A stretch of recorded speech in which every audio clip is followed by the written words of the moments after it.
Thank you to Continuing in Professional Education for co-sponsorship this year. So we're very glad you could all join us to hear today's speaker featuring the discussion featuring Dr. Elizabeth Niebuhr, or Beth as a guest speaker.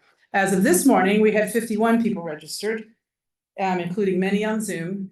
And that includes grad and undergrad students, faculty and staff from Virginia Tech, and then folks from Cornell and Iowa State universities, as well as a person in Uganda. So welcome to everybody. And let me just ask people on Zoom to just confirm through chat. And Pratiraksha, please watch the chat and let us know if you're hearing and seeing the speaker. Right. Yes, yes. Okay. All right, so some brief housekeeping notes. This event will last approximately 45 minutes. The best presentation will be 20 to 25 minutes. Then we'll have about 20 minutes of Q&A and discussion. And all participants will be muted to enable the speaker to present without interruption. And also, just in order for our discussion to be as rich as it can be, we need respectful behavior and everybody treat everybody without discrimination. And if we have any problems, which we've never had, but we reserve the right to kick you off Zoom. Just warning. Okay, you can post your questions anytime during the presentation in the chat box, and we'll read those out because we put those in a Google Doc so we can kind of keep them in order and not take 5 questions from the same questioner. That has happened. So after the presentation, you can also raise your hand in the Zoom meeting, and then we can call on you if you prefer to speak your question. And even if you put it in the chat, I can ask. You can just raise your hand. All right, so again, this talk is being recorded. So if you don't want your image recorded, be sure your camera is off. And if you'd like to enable captions at the bottom of your Zoom screen, you can find the option more and select, and then show captions and select English. And in advance, I urge you to please answer the short survey at the end. It really helps us out. Now, I know you came to hear Beth, so now I'm going to introduce her. Elizabeth Beth Niebuhr is an assistant professor in the Department of Fish and Wildlife Conservation at Virginia Tech.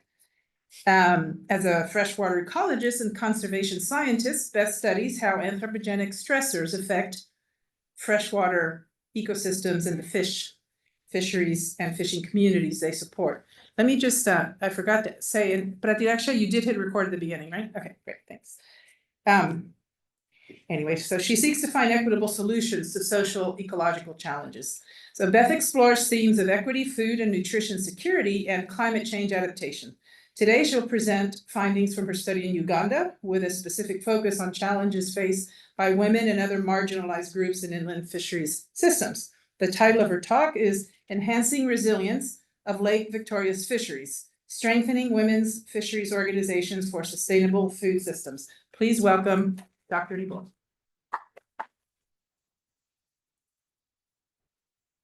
All right, thanks so much, Maria Lisa, for the intro. I'm just gonna get, okay. Yes, let's make sure we see it. Yeah.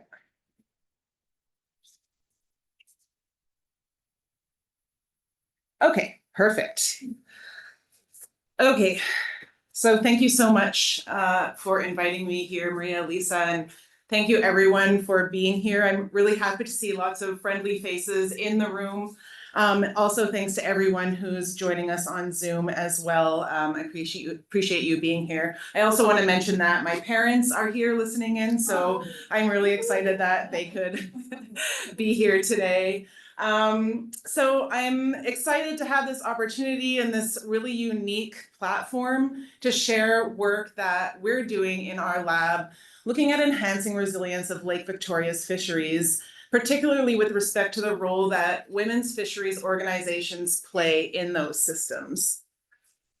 So the system that I'm speaking about today is Lake Victoria in East Africa. I've been working in this system for about 15 years. I did all of my master's and PhD research there, and it's a system that is very close to my heart.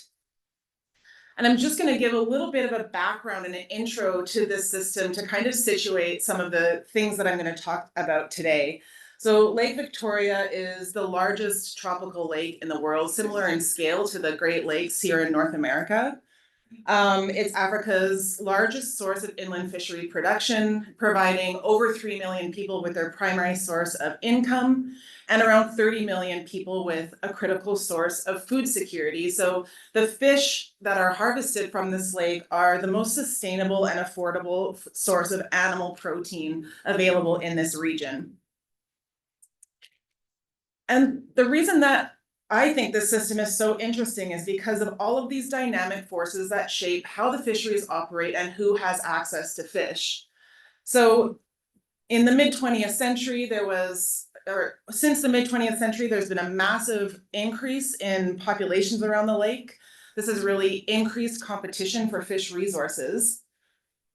And then on the ecological front, a series of species introductions caused mass extinctions of fish in the lake and also led to industrialization of fisheries. And I want to pause on this point because the fish dynamics in this system play a really important role in the gender story that I'm going to tell today. So in the early 1900s, Lake Victoria was a super diverse multi-species fishery. And traditional fisheries targeted a diverse array of fish that were generally used for local consumption or regional trade. But in the 1950s, a series of species introductions, including Nile perch and Nile tilapia, brought this massive ecological shift, a mass extinction of these small fish species, which essentially led to the fishery being dominated by these three main fish, Nile perch and Nile tilapia, which are introduced, and the mukene, which is a native small fish, which has become very important in the fishery today. And so in addition to these ecological changes, this shift brought around big changes in the social and economic dynamics of the fishery. The Nile perch that you see here is an incredibly valuable fish, fetching upwards of $300 for a single fish on international markets. And that fish became a really important part of men's livelihoods, particularly for fishing and for trade. On the other hand, women were relegated to these lower income producing fish. They're very high nutritional value, but lower income, and I'm talking about the mukene here. So this really cemented economic divides between men and women in this system. And I'm going to come back to that story later. Other forces at play include relatively unstable governance. So until about 2017, Uganda's fisheries were managed under a co-management system, but more recently, the military has been placed in charge of fisheries enforcement. They use very heavy-handed management approaches like arresting people and burning illegal fish gears at the landing site, which is what's happening in this picture. Of course, transboundary management makes the system also really complex. So the system is shared between Uganda, Kenya, and Tanzania. So that brings a set of complexities. And then climate change is this longer term, slower acting force that nevertheless is incredibly disruptive to livelihoods. This is a picture of one of the landing sites we work in that had huge floods in 2024.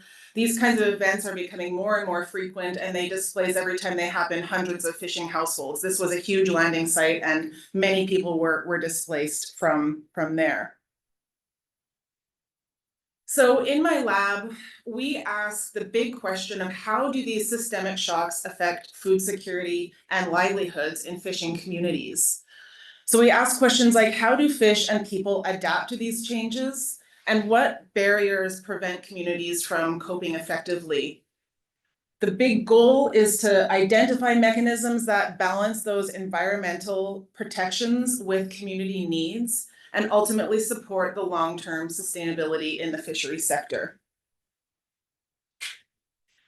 And a really big area of interest for us is women and the roles that women play in fisheries. So in Lake Victoria, around 500,000 women play really critical roles, particularly in the post-harvest handling and processing and trade of fish. So women are not going out in boats themselves, but they're doing everything that happens to the fish after they come to shore.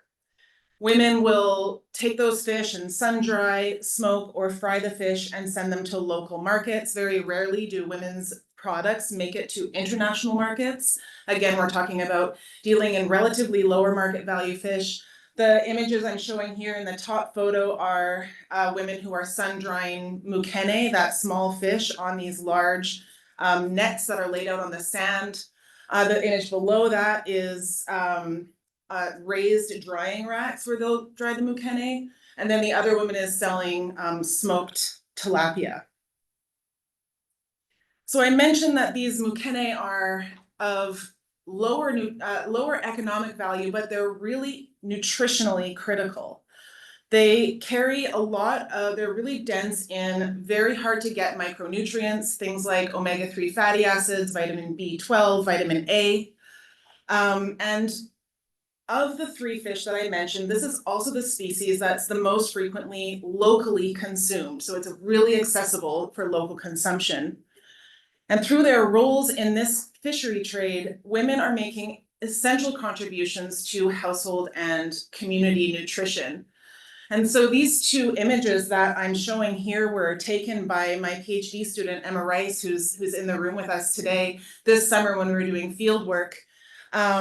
It's an image of a young mother. She's got a baby on her back, and the other one is her child as well. And she's got this sack of mukene that she's about to take to market, but she's putting her hand into that sack before she goes to market, and she's given it to her child to eat.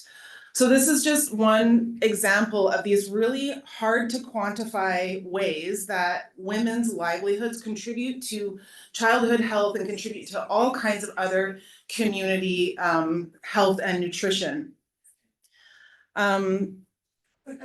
Yeah, so despite these really important contributions, women are marginalized in decision-making, both at the household and the policy level. So when we think about large-scale stressors, one thing that is very well understood is that women face complex barriers when adapting to systemic shocks. This is known not just for Lake Victoria fisheries, but for fisheries, small-scale fisheries all over the world. Women have way more barriers to adaptation. This is some work that I did during my PhD research. And what we found is that in this specific context, women have a harder time adapting because they lack access to key determinants of adaptive capacity, things like education, and access to financial capital, and so forth. Women also have fewer diversification options available to them. So women usually need to stay close to home. They can't be traveling far for work or other purposes because they're staying close to home because of their duties in child rearing, which leads to the unpaid work. Women do far more unpaid work than men do, and they also carry a higher financial burden in terms of childcare and paying for students' school fees and food and clothing for children. They also historically have had far fewer outreach or intervention activities directed towards their specific needs. And this is starting to change now, and I'll talk a bit about that. And so one of the stressors that's really important to my current research program is climate change. And we can look at the gendered impacts of climate-related shocks on livelihoods. And again, this comes from some of my PhD research that I did. So the pictures that I'm showing here kind of demonstrate one of the major effects that climate change can have on women. So women and men experience a lot of similar types of shocks. They might, when they are faced with droughts and flood type situations. So they both will lose households, they'll both have decreases in income, and they'll both have food security problems. But there's some ways that affect women specifically. When you think about women who are trying to dry their fish that they've just bought from fishermen, they've invested in those fish already, they're trying to dry them on the sand. And then a big flood or a large unexpected rain happens because of these changing climatic conditions. They lose their fish. The fish all rot in the sand. So they're experiencing way higher post-harvest losses.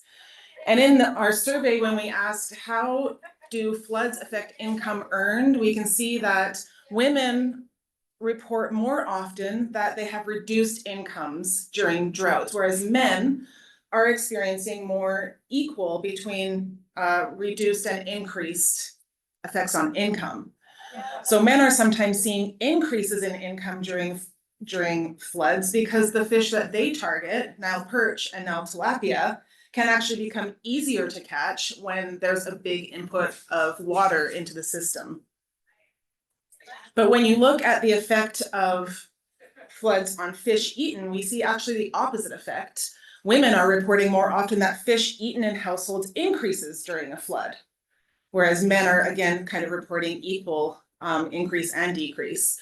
So based on what I've talked about with the mukene and so forth, why do you think, my students can't answer this question by the way, why do you think we're seeing increases in fish eaten during a flood situation in women-led households?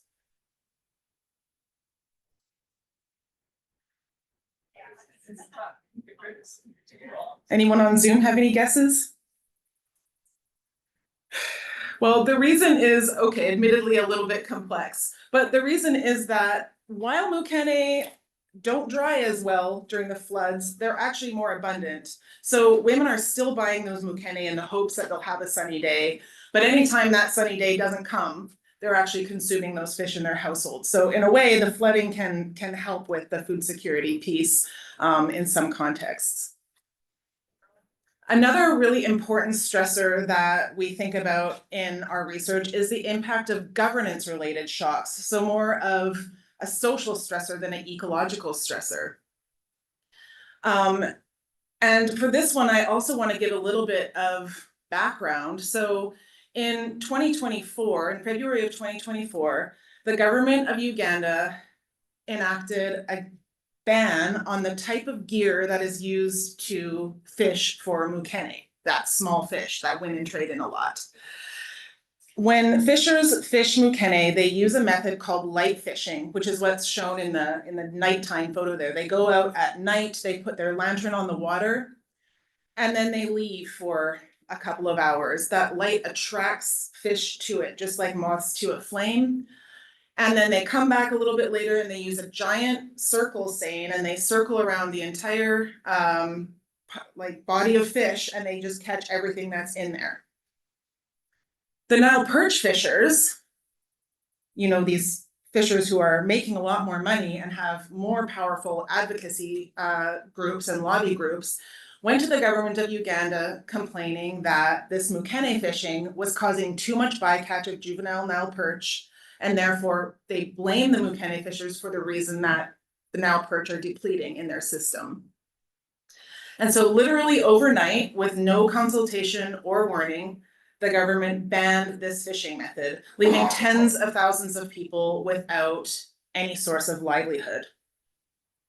So they implemented this ban to protect one component of the fishery, but that had substantial impacts on the livelihoods of another part of the fishery. And a graduate student in my lab, Valence Biarohanga, is working on this problem to understand the gendered impacts of this policy shift on men and women. So he's traveling across all of Uganda, working in 3 different lakes where mukene fishing happens, and asking both men and women about the socioeconomic and food security impacts of this ban on their livelihoods, as well as trying to understand their adaptive strategies. And early results are showing that there have been drastic negative impacts on household food security, nutrition, and income for all players in the mukene sector. This has also caused a big breakdown in community cohesion. So people not getting along between the Nile perch and mukene fishing sectors for obvious reasons. There's also been a big breakdown in trust in governance authorities. In terms of adaptation, women, as we know, have lower economic potential and adaptive capacity, but for them, their impacts go beyond just this economic. It goes into their household responsibilities as well. So women are telling stories about children being withdrawn from schools, unwanted teen pregnancies in their households, and having to exit or migrate away from the fishery and abandon their livelihood altogether. But it's all not just doom and gloom. There are some strategies that are starting to emerge that work, and a really critical avenue that we're exploring right now in our lab is women's fisheries organizations. So women's fisheries organizations are formal and informal community-based organizations that open opportunities for sustainable fisheries enterprises for women. They provide access to things like savings and loans and fishery decision-making trainings in order to uplift the roles of women in these communities. When I was doing my PhD research in 2016, a lot of people, women, were telling me, we want groups, we need more groups, we need to be more organized. In the last 5 to 7 years, there's been a major uptick in the number of these organizations that operate on Lake Victoria. And that's largely because of the organization and the organization and increasing capacity of large national and continent level groups like the Uganda National Women's Fish Organization and the African Women's Fish Processors and Traders Network. So UNFO for the Uganda one and OffFishNet. They love their long acronyms. So these organizations are helping to organize and strengthen women's fisheries, the smaller women's fisheries organizations. And they've also been really critical partners for us in accessing communities, but also in co-developing and co-designing our research questions and approaches. And so with UNFO and in research that's being led by PhD student Emma Rice, we're looking at how these women's fisheries organizations can help their members adapt to these big shocks. So we're doing a deep dive into the social foundations of these organizations, examining things like power dynamics, governance structures, and trust. And we're trying to understand how these organizations contribute to meeting the collective and individual goals of their members and how they can be supported in the future to do that better. And we're already finding some really promising inroads to transformative change. This includes some effective routes for women's mobilization have included improved access to education, not only for the women, but also for the youth that the women pull into these organizations as they're growing up. Increased access to finance, which means that women have more autonomy over financial decisions in the household. They're gaining practical experience in marketing and business management. So women are being able to access higher value markets and produce fish products that are safer for consumption. And then training and empowerment in decision-making spaces. So they're developing these leadership skills. The umbrella organizations are being featured on international stages at the Food and Agriculture Organization and so forth. And so this work is really promising, and there's a lot of improvement happening there, but there's still a lot more to be done. And that's why we're planning to expand this work across the Lake Victoria Basin into Kenya and Tanzania to further advance the kind of work and the kind of things that we're looking into. And one of the approaches that we've landed on is that it's really important for women to have access to better technologies for processing fish, so to reduce those post-harvest fish losses. And just an example of where this project could take us, we had this really promising project where we had co-designed with women's fish organizations across Kenya and Uganda, which aimed to implement and scale up the use of improved fish smoking technology. That's the kiln that you're seeing behind us there where we're standing. And these kilns can enhance women's livelihoods in both Kenya and Uganda. This work was supported by Feed the Future Innovation Lab for Fish grant, but unfortunately with the recent budget cuts to US aid, that project has been canceled. But we're still moving forward with some aspects of it. In fact, at a conference that we attended this summer in Uganda, we were able to connect with the women who were the heads of these women's fish organizations, we were all at this conference together, and we discussed and devised schemes for how we can do some elements of the project moving forward. So it was really exciting to be able to actually meet all these people face to face, a little bit heartbreaking in some ways, but also a great experience. So we're still hopeful for the future. Another type of technology that we're exploring in our research is small-scale cage aquaculture. So cage aquaculture is growing very rapidly in Lake Victoria, and it's viewed as a promising alternative for fish production to the declining wild capture fish stocks in Lake Victoria. In work that's being led by a PhD student, John Lowe, we're trying to understand the social and ecological sustainability of these enterprises. John is asking how aquaculture impacts both farm workers and local fishing communities' livelihoods. And John is applying a gender lens to this work as well. So he's interviewing equal numbers of both men and women in this system. And early results are showing that there are mixed perceptions of impacts, but that there's hope among community members that aquaculture might provide an alternative livelihood going forward. And this is a really attractive opportunity for women in the system. So reasons for that are that it can be done within the community, so they can stay near home. It's also an inroad for them to get into the fish production side of things. So there's social taboos about women actually entering boats in Lake Victoria. So this is a way for women to get into the fish production side and move beyond just the processing and trade side of the fishery. It's also a familiar approach for them. These are fish people, they're in fishing. So this is something that stays within their realm of expertise. And our team is exploring some models for women-owned aquaculture ventures. For example, some women's fisheries organizations are collectively investing in cages that they can run and operate together. In fact, in a really nice example of where all three of my students' projects collide, Emma was working with a women's fish organization who invested in cage aquaculture in response to the McKinney gear ban. So that was when we were talking over dinner at home, we're like, oh wow, so all of your projects are actually informing each other, which is great. There's still a lot of barriers to women's full engagement in this. There's a lack of technical know-how.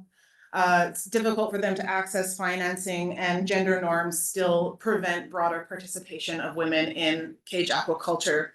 But we're looking at models that are working to try to understand how those models can be scaled up to include more women, but we need a lot more research on that front.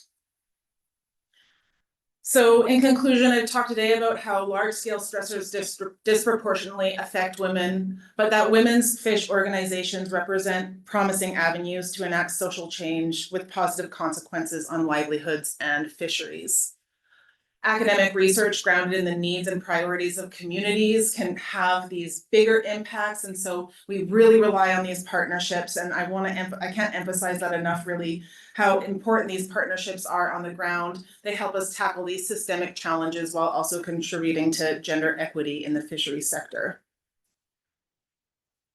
And with that, I say thank you for listening, and I welcome any questions.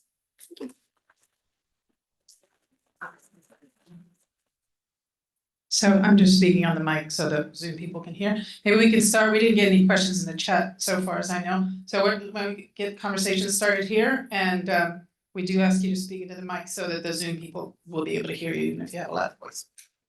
And you can just moderate it. I'm gonna. Oh, better. Get to ask a question even though I'm holding a mic? Yes, you get one. Okay. with the McKinney gear fishing ban, but that's been a year and a half. Yeah. I assume there's still McKinney in the market to some extent. So how is it happening? And is there some adaptation that makes sense from a technical fisheries perspective? Like having a season when there's fewer Nile Yeah. perch breeding or something like Yeah, that? yeah. Excellent question. So since the initial ban, there have been a lot of discussions. I mean, in the slide that I showed, there was a protest of the fishers the Mukene fishers who were angry about this. There's been a lot of back and forth on the policy. Right now, the situation is that it's super unclear what is legal and what's not. So yeah, people are out Mukene fishing. But what Valence's research, and by the way, all of my students who are doing this work are here in the room with us today. What Valence is finding is that if a Mukene fisher has enough money to pay off the local authorities, he can fish as much Mukene as he wants. So deep-seated corruption is underlying all of this at every step of the way. And the other thing Valence is asking about is for both the Nile perch and the Mukene sectors, because he's interviewing both people, he's asking what are alternative management approaches that could, help with this conflict. There is real conflict between Mukene and Nile perch fishers. What can help with that conflict? And a sharing of fishing season is one thing that was mentioned. It's really well understood locally in each different fishing site where the Nile perch breeding grounds are. So a suggestion is just cut off those zones from Mukene fishing, for one. It's also, Mukene fishing only happens around 2 weeks of the month because it has to be coordinated with the moon cycle. The lights don't work on the water if it's a full moon. So there is also sort of a 2 weeks on, 2 weeks off suggestion that some fishers brought forward. So the fishers have a lot of great suggestions. Those just haven't been brought to the policymakers at this time. But as of now, it's a little bit of the rules are unclear and there's Mukene fishing happening, but whether it's legal or not legal is a fuzzy question. Yeah. I'm gonna read one from Zoom. Okay. This works, yes. I'm gonna read one from Zoom from Hodger Rogers. What do you think, and what do the Mukene fishers think is causing the Nile perch populations to decrease? Are the Mukene populations stable? Good question also. I'll answer the easier one first. Yes, the Mukene populations are stable. At this point, there is no indication whatsoever that Mukene is being overfished. The fish is super abundant, especially when you go into the middle areas of the lake, a little further offshore. If you get, 2 kilometers offshore, they're actually growing into like quite large, for a Mukene, large fish out there. And yeah, so there's not a problem with the Mukene. The Nile perch fishery is being absolutely clobbered. It is a classic case of overfishing. Like every single sort of ecological parameter and fishing model is showing classic overfishing. There are thousands of people that are fishing that fish every single day. I personally think that it's overfishing.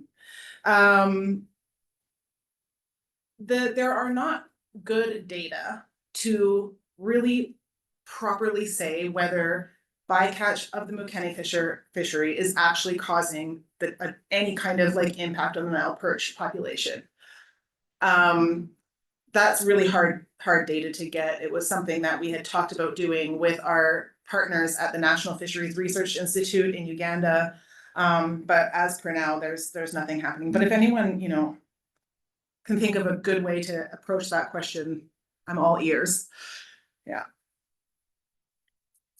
I have a question. Yes. Check. Okay.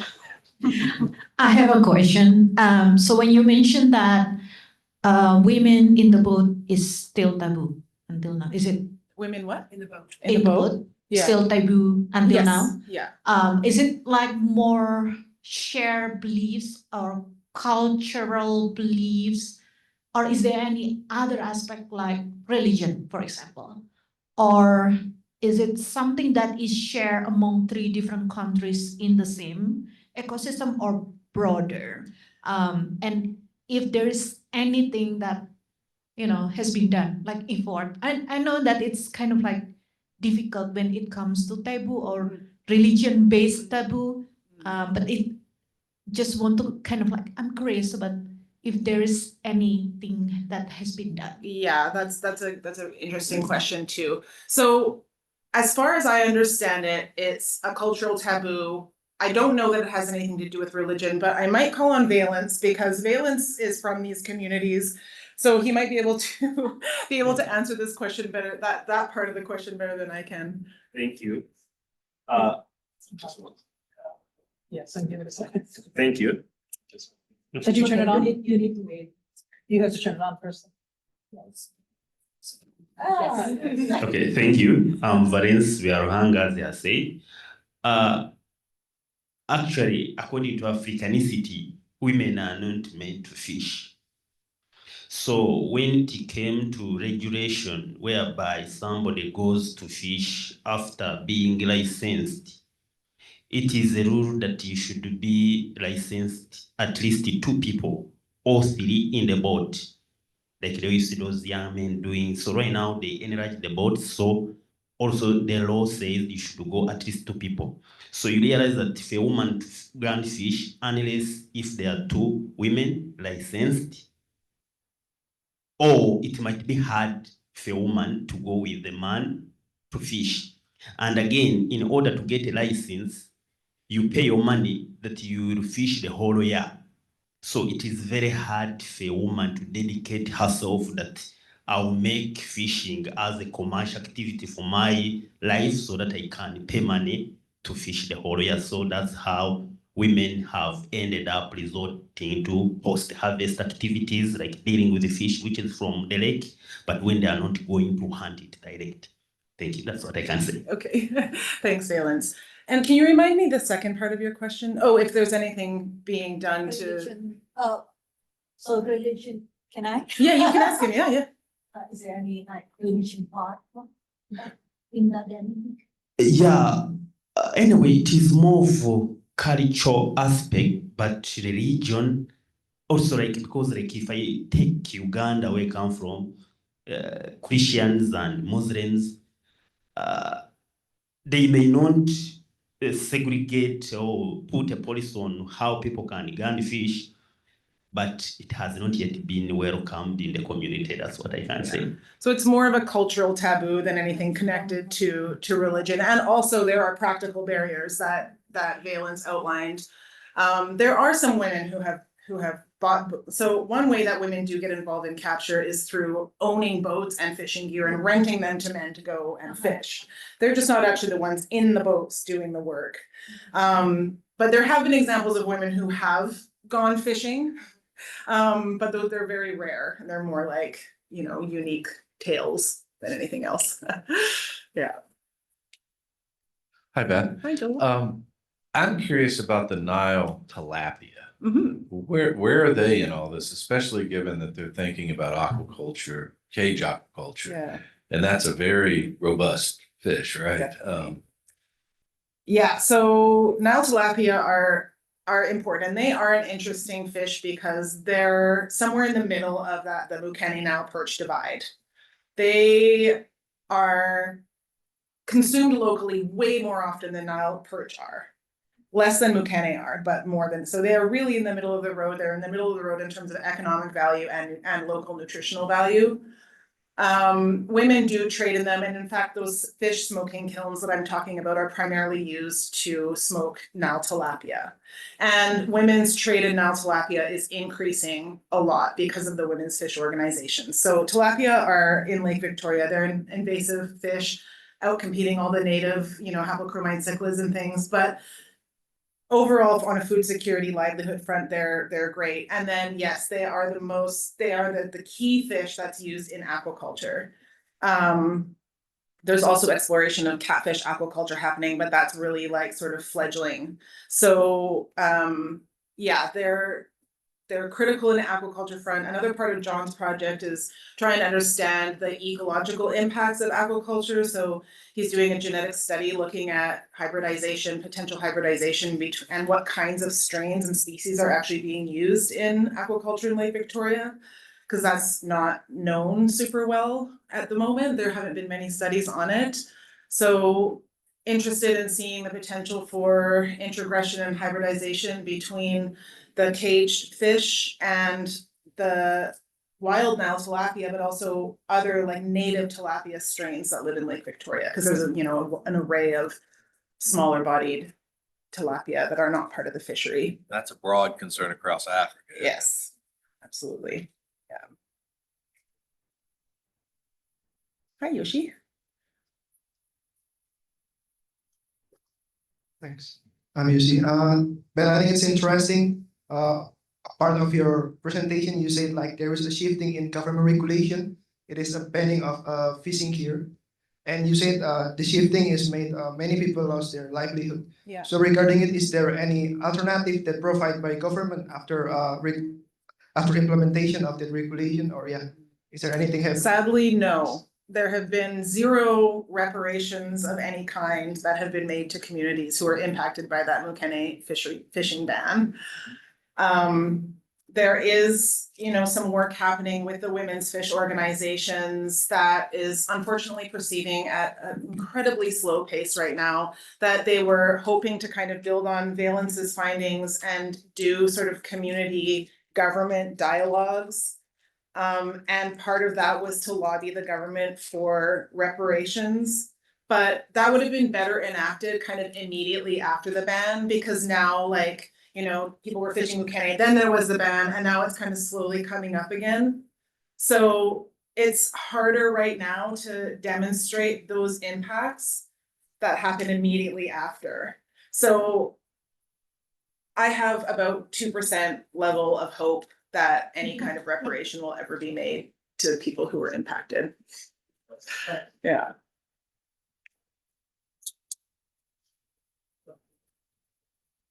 Yeah.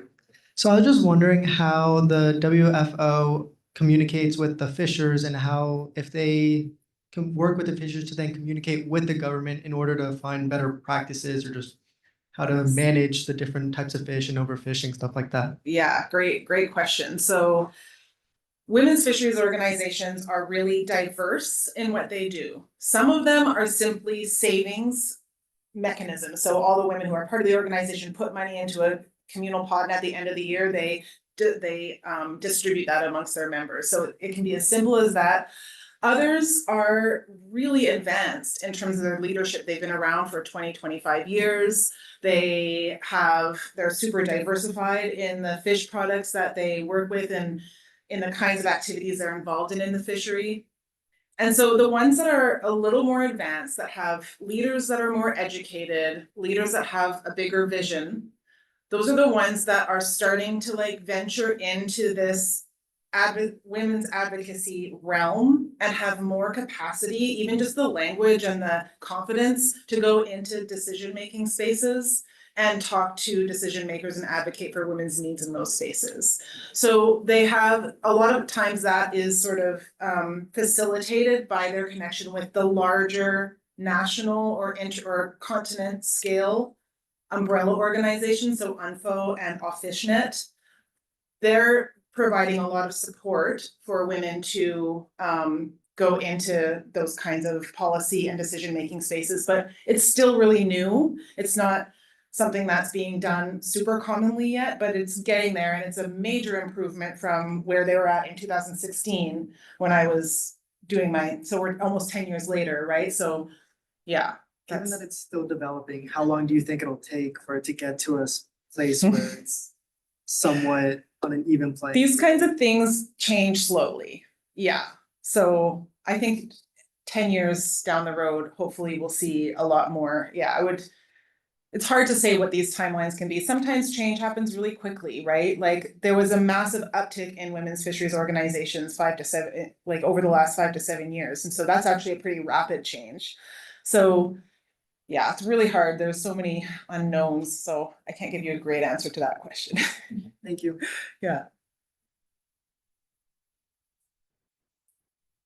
I had a question here. Yeah.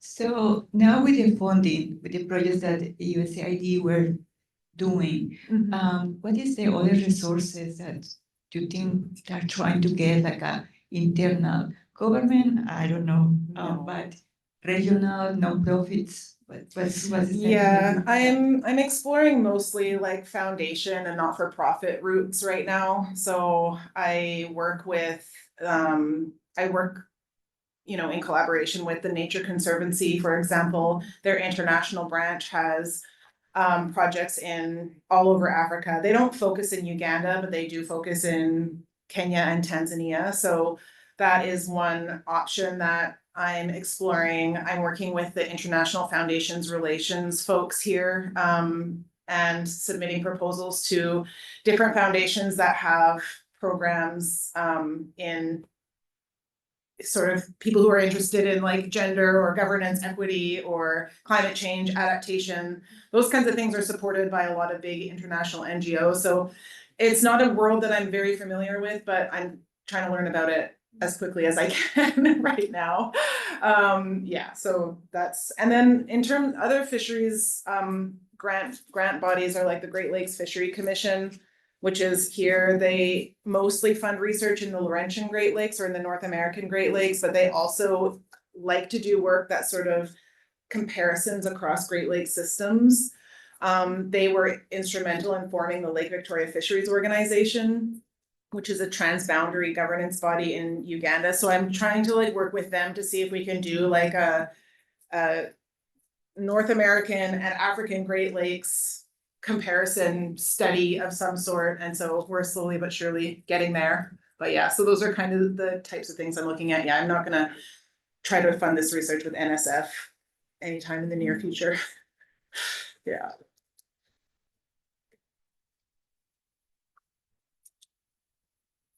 So I'm curious about the long-term kind of out view for the whole ecosystem. The rates of population increase around that proximate to the lake, they were pretty big, it looked like to me on your slide. Yeah. What's the projection, and what's the infrastructure like to deal with human population growth around that lake? Yeah, so I can't give you exact numbers on the projection of population increase, but it's kind of a steady incline, so it's not slowing down. There's also, a lot of people who are migrating to the area, so it's not just birth rates, it's also people who are coming into the fishery to try to make a livelihood, people who are not like traditional fishing people, but they migrate to the lake because of this important resource. The populations did spike really quickly post when the Nile perch kind of boomed, because all of a sudden it was this really lucrative fishery. But so it didn't like, it kind of went like this, and now it's kind of doing that. You know what I mean? So it's going to keep increasing though. And I think, if I can remember, I think that right now it's at about 50 million in the basin, and it's supposed to be around 80 million by 2050. So it's a lot. In terms of infrastructure, it's developing incredibly rapidly. There's a lot of like foreign investors. So you have a lot of people coming in from Asia, Europe, investing in aquaculture and other resources that are there. So since I started my PhD or my master's and my PhD work, like I started that in 2011. Since then, I don't even recognize some areas because of how much they've developed. Whole like towns have like sprung up where there just used to be a little gas station or something. So yeah, it's changing quickly and infrastructure is coming in, but maybe not necessarily always for the best reasons. So I guess, what does that infrastructure look like, and what's the potential for things like water quality, rapid water quality decline, and that could affect these fisheries in big ways? Yeah. Could facilitate collapse. So it's another pressure beyond human harvest. So the infrastructure right now is mostly looking like a lot of roads and a lot of schools and hospitals and things like that, like mostly like actual buildings and roads being put in. Some of it is actually probably good for the lake. And I'm talking about things like garbage and waste management is being improved because of that like ease of transport. But then obviously another really big sort of industry that's developing is sand mining. around Lake Victoria, so there's a lot of like really nice sand that's used for making glass. So in that case, you know, they're digging out sand that used to be like the bottom of Lake Victoria. So it's right next to Lake Victoria, it's part of the wetlands and that kind of thing. So yeah, there's long-term negative impacts due to that and other industries that are coming up. In terms of like big industry or huge development of hotels or that kind of thing, that is not happening as much yet. Maybe to supplement your submission in respect to water quality, trade has affected the lake, whereby most of the industries are being constructed along Lake Victoria to ease the shipping of the products to Kenya or Tanzania. So you realize that that industrialization along the lake has affected the water quality through the disposal of the industrial waste into the lake. So in the way of promoting trade and commerce, it has affected the water body through the discharge. Thanks, Valence.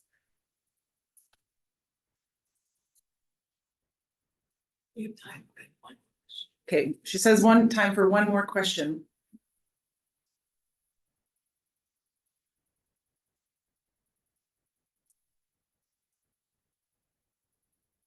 Dad, don't you have a question for me? I was just checking if he's still online, and he is.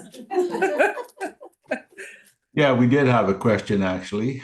I thought so. Cindy and I are both interested in knowing what kind of food is fed to those and how do you maintain those fish traps? Like, where does that, in the aquacultural system, where does that food come from that supports the fish that are evidently being contained in an area that absolutely cannot support them? That's a really good question. Feed production in the aquaculture industry is a huge problem. It's one of the major hurdles why aquaculture isn't actually more like bigger than it is. Right now, Uganda basically imports 90% of the feed that it uses in aquaculture. They're importing it from countries that have longer histories of aquaculture. So Egypt is a really big source for aquaculture feeds. There is so much research, almost all the research in aquaculture in Uganda right now is about growth of the industry. So there are people mainly studying how we can get faster growing tilapia that can survive more stressful conditions on one hand, and on the other hand, it's feed. How can we start producing a locally sourced, cheap feed? And one of the promising avenues they're finding for that is harvesting black soldier flies, which are a fly species that has incredible abundance in the area. And there's a lot of research looking at how those flies can be used as a natural source of feed for the tilapia industry. But yeah, they are putting tons and tons of feed into the water. There's not a lot of research understanding what the consequences of that are on the lake or what the carrying capacity is of Lake Victoria in terms of the number of cages it can support. So yeah, you hit on a really important question there, Dad. Thank you. And Mom, both of you. Well, thanks. So if it's not black flies right now, the black soldier fly thing, we have those here, in fact, too, those same creatures. But what is now being fed to them? Is it other fish sources? Like I've known that in other places, they would just harvest one kind of fish to feed the other kind of fish. I actually don't really know what the feeds are made of. Do you know that, John? Some of it is aqua feed, like some of it imported, and then some of it is like plant stuff too. So John says soybean, corn is being used, partially aqua feed too, and partially aqua but feed. that's like what they're importing. But so they're importing aqua feed, which is Well, just one of the few interviews I did with women's groups that were in aquaculture, they were feeding mukene to the tilapia, and then abandoned. Right. Switch to alternative sources, so. Right, so in case you couldn't hear that, Emma is saying that she's seen some instances where they are actually feeding mukene Yeah. to the tilapia as well. So yeah, they do, sometimes, mukene are used to feed animals of all kinds. Yeah. And then finally, on the West Coast here, we have this problem with these lice that are attracted to offshore fisheries, or at least onshore fisheries, I guess, where they infect the local salmon fishery, and then that is a problematic issue. And I wondered if that was a situation that might exist there too, where there are diseases or other things caused by having these fish farms basically in the lake. Yeah, it's definitely something that is starting to be explored now. Yes, there are all kinds of parasites, internal and external, that live on caged tilapia. The farmers are supposed to, farm owners are supposed to be monitoring and managing that. How well that actually happens is very, hard to say. And right now there just hasn't been that much research done on fish diseases. This is a very sort of new industry. The research that's been done so far is focusing on growth of the industry, not focusing on the environmental protections or the socioeconomic threats or, potential risks that come with the growth.